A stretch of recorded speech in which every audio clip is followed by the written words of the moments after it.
Okay, for step two in the Easy as 1, 2, 3 series, we're going to be talking about putting your content into Canvas. Okay, so in step one, we talked about some tools and tips and different things that you could use to create some notes of your content or write it all out in exact detail, completely up to you, however you want to design your course, academic freedom and all that good stuff, right? So this is course development freedom, if you want to call it that. All right, so let's take a look. This particular instructor is somebody that I've been working with recently, and he's chosen a little bit different way to do it than I would, but hey, it all works, right? So in this particular course, let's just take a look at week one.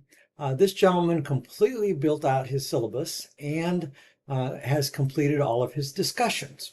Okay, and then this week he's going to be putting the content in for all of his readings from his textbooks and the assignments and the overviews and the summaries. So everything that's not blue on this particular screen, this line that I have my cursor on, are the discussions, and he'll finish out everything else. He may or may not have an assignment. It kind of looks like maybe he won't in unit one. So that's fine. We'll just, whoops, let me get my picture out of the way here. We'll just come over here to the assignment and say remove it. And then at the end, we will delete the assignment. Okay, so let's take a look and see how this particular gentleman has decided to do this. We've gone into the discussions now on the left-hand side here, and you can see all of the discussions have very robust names and they look great. So back over here on the modules page, it looks like this: Module 2, Module 3, Module or Week 4, right here.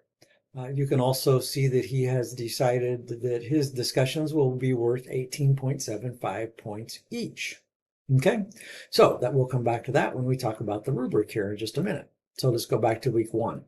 So in the week one discussion, we can pop it open. I think I have it open right here. No, that's the syllabus. Okay, let's pop open week one discussion. And you can see that what this gentleman did was he put the name here, which is duplicated up here on the top when you're in edit mode.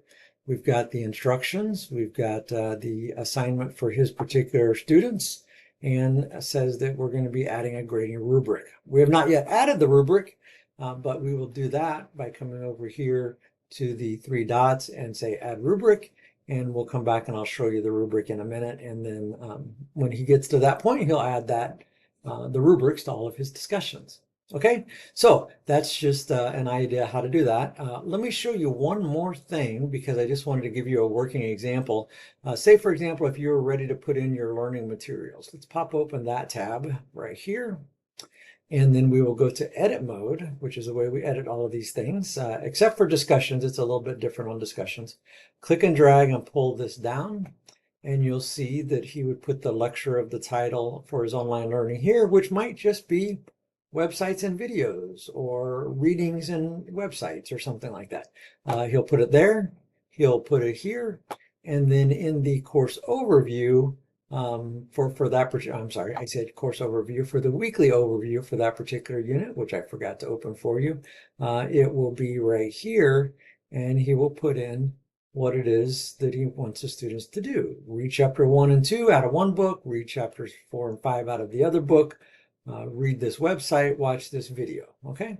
And then he links which module objectives that are up here above, or weekly learning objectives if you're used to calling it that, which ones of those will link to the readings for the chapters, for the videos, for the websites, okay?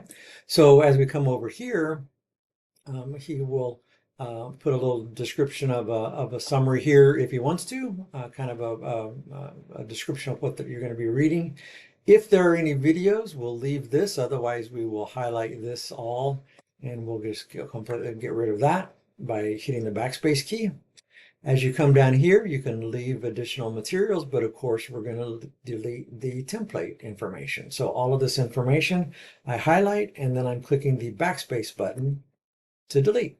Okay, if we don't need additional lecture materials, we won't do them. So here I would recommend, we'll go back to the left justification, and this is where we would say read chapter 1 and 2. And of course you would make it look nicer. And then which learning objective, weekly objective, might be weekly objective 3 that one addresses. And if you have several of them, we will insert here and add bullet points. And that way when we hit enter, then we can say watch and then the name of the YouTube video. And then I like to put the number of minutes so that shouldn't have put that in parentheses, watch name of video. And then I like to put the number of minutes so the student understands how many minutes they're going to be they're watching that particular video. Okay. And if there are no lecture materials, I'll highlight that and hit backspace, backspace, backspace, and backspace. And then I would scroll down and click save because that's all I would need to do. But I don't want to mess up the course, so I'm going to click cancel.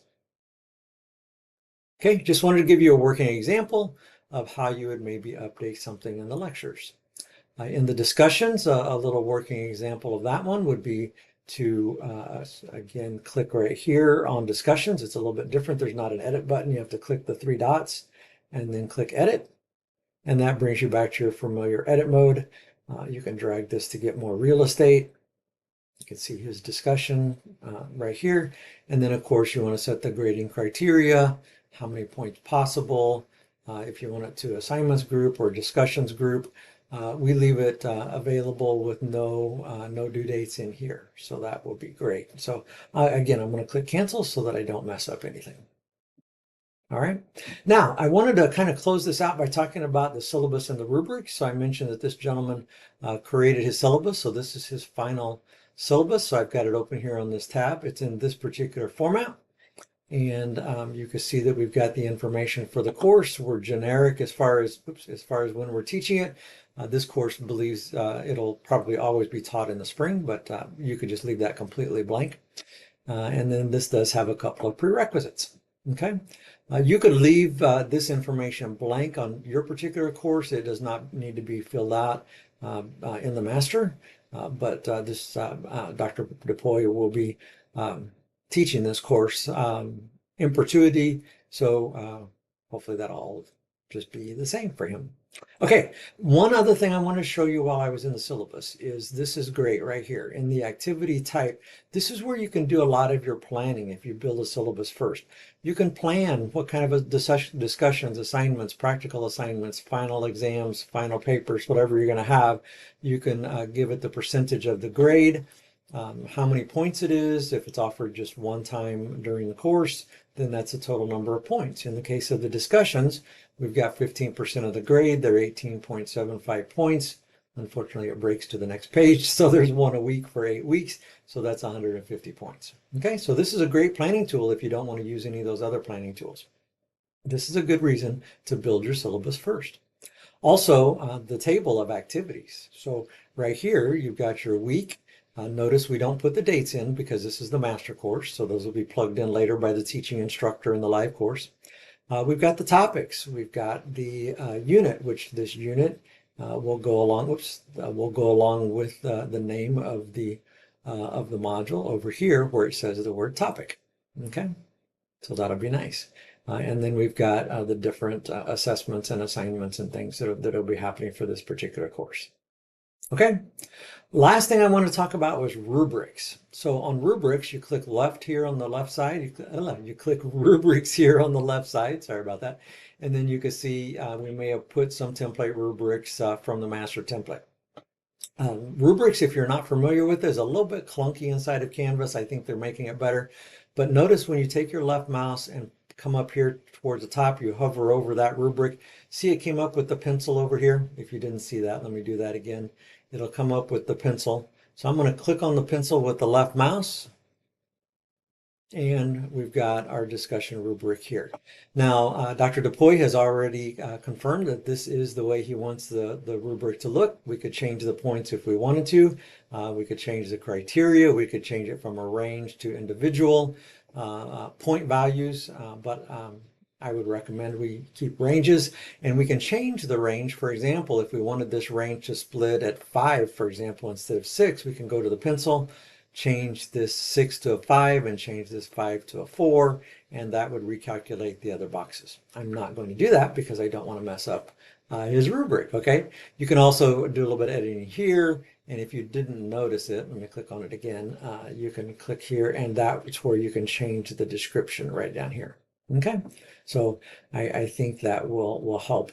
Also, you would just click Update Rubric when you're finished.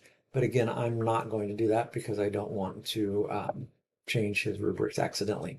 The thing about rubrics to know is you need to have them completely finished, polished, shine, everything done before we start attaching to the assignments. Because once you attach your discussion rubric to your assignment, your discussion, for example, in week 1 and tell it that you want to use it for grading with a speed grader, then you attach it to week 2, 3, 4, 5. If you edit anything, then it makes another copy of your discussion rubric out here, and you could get as many as obviously 8 discussions. If you have 8 different discussions, you could end up with 8 different discussion rubrics that are basically the same, but maybe have one little tweak difference, or maybe they're not even different. You just saved it incorrectly.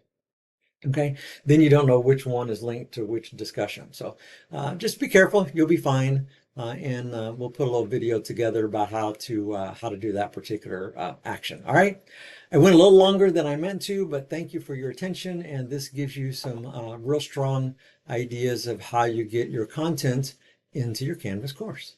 Thank you very much.